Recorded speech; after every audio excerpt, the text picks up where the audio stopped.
Bonjour et bienvenue à tous.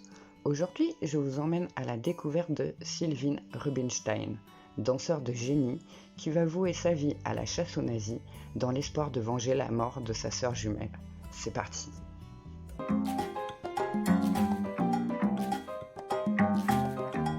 Sylwin Rubinstein et sa sœur jumelle Maria naissent le 10 juin 1914 à Moscou. Ils sont issus de l'union illégitime d'un duc russe et d'une danseuse juive. En 1917, ils sont envoyés à Brody, en Pologne, quand la révolution russe éclate. Leur père sera abattu par les bolcheviks. Les jumeaux sont fusionnels et inséparables. Leur passion commune est la danse, et en particulier le flamenco, qui devient très à la mode dans les années 30. Sylwin dira « Maria et moi, nous étions magnétiques. Quand nous dansions ensemble, nous n'étions plus qu'un pied. » Ils sont jeunes, insouciants et très doués. Ils dansent en duo sur les plus grandes scènes d'Europe. Varsovie, Londres, Budapest, Paris, Berlin, mais aussi New York et l'Australie, sous le nom de Dolores et Imperio. Mais leur carrière se voit stopper net par les lois antisémites nazies qui interdisent aux Juifs de se produire sur scène dès 1935. Sylwin et Maria décident donc de rentrer en Pologne.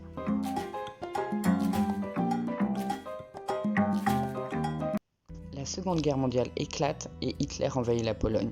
Sylwin et Maria refusent obstinément de porter l'étoile jaune, symbole d'inégalité humaine pour eux. Les jumeaux font partie des 138 000 juifs contraints de vivre dans les ghettos. Sylwin réussira à les faire s'échapper de cet enfer en abattant 12 officiers allemands. Sylwin se voit emprisonné à la suite d'un contrôle d'identité. Après plusieurs semaines, il trouve un moyen de s'enfuir et rentre évidemment dans la clandestinité, se faisant appeler Sylwan Torski sur ses faux papiers. Il rencontre Kurt Werner, officier de la Wehrmacht, l'armée du Troisième Reich, qui se trouve être à la tête d'un réseau de résistance. Celui-ci se souvenait de Sylwin qu'il avait vu dans un de ses spectacles avec sa sœur avant la guerre. Il héberge Sylwin et sa sœur dans son propre logement de fonction et c'est aux côtés de Kurt Werner qu'il va se découvrir une envie de combattre farouchement les nazis. Il entre en résistance et participe à plusieurs actions de sabotage. Il verse du sucre dans les réservoirs des véhicules de la Wehrmacht, vole de la nourriture dans un bâtiment où les nazis résident ou coupe des barbelés qui entourent un camp de prisonniers. Pendant ce temps, Maria, sa sœur jumelle, est retournée à Brody en Pologne pour prendre soin de leur mère. En 1942, c'est le drame pour Sylwin. Il apprend que sa mère et sa sœur ont été déportées et tuées au camp de Treblinka, un véritable camp de l'horreur. Sur les ruines de ce camp, chaque pierre installée ici rend hommage à une ville ou une communauté exterminée à Treblinka. Cet événement va transformer Sylwin en meurtrier sans pitié des nazis. De son propre aveu, il est devenu une hyène en quête de vengeance. Le colère et le chagrin qui l'habitent ne le quitteront plus. Voilà ce qu'il dira. Je l'ai vue monter à bord du train se dirigeant vers l'est, et je savais, en nous faisant signe, que c'était la dernière fois que je la verrais jamais. J'aurais pu insister pour qu'elle reste avec moi, mais je ne l'ai pas fait. Une des deux choses que j'ai toujours regrettées. Il prend alors le nom de scène de sa sœur bien-aimée et continue à la faire vivre à travers lui. Il se taille une robe de flamenco dans de vieux rideaux et c'est désormais sous les traits d'une femme qu'il va se produire, mais aussi commettre des attentats contre les nazis. Kurt Werner va d'ailleurs lui remettre une capsule de cyanure au cas où les choses se tourneraient mal. Il la conserve toujours sur lui, cousue dans le col de sa chemise.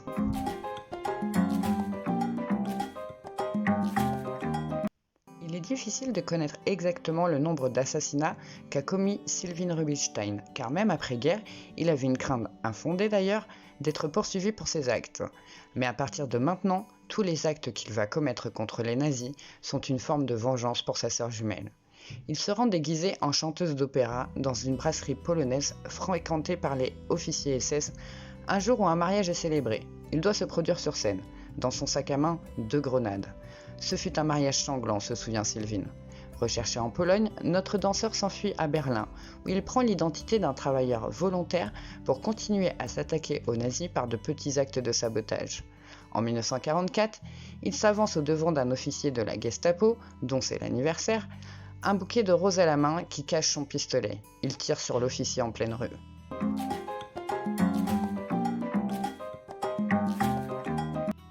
À la fin de la guerre, Sylwin quitte Berlin pour Hambourg. Il y tient une brocante tout en entamant une seconde carrière de danseur. Toujours sur les traits est le nom de Dolores dans les cabarets de la ville où il devient une véritable vedette jusqu'en 1970. Son âge avancé, les modes changeants, c'est dans de toutes petites salles, souvent miteuses, qu'il se produit. Voilà ce qu'il en dira. Je dansais dans un endroit où le gros titre était un couple ayant des relations sexuelles sur scène. C'est à ce moment-là que j'ai dit Dolores. Il est temps de raccrocher les castagnettes. Il traque les nazis en utilisant sa boutique. Il affiche en vitrine des objets du Troisième Reich, et lorsque des clients s'y intéressaient de près, il les suivait chez eux et les rouait de coups. Il faut bien comprendre que même si la guerre est terminée, que les pays pensent leurs blessures et commencent leur travail d'oubli et de pardon, ce n'est pas le cas pour Sylvine. Sa colère et son chagrin sont toujours là, et son besoin irrépressible de vengeance aussi.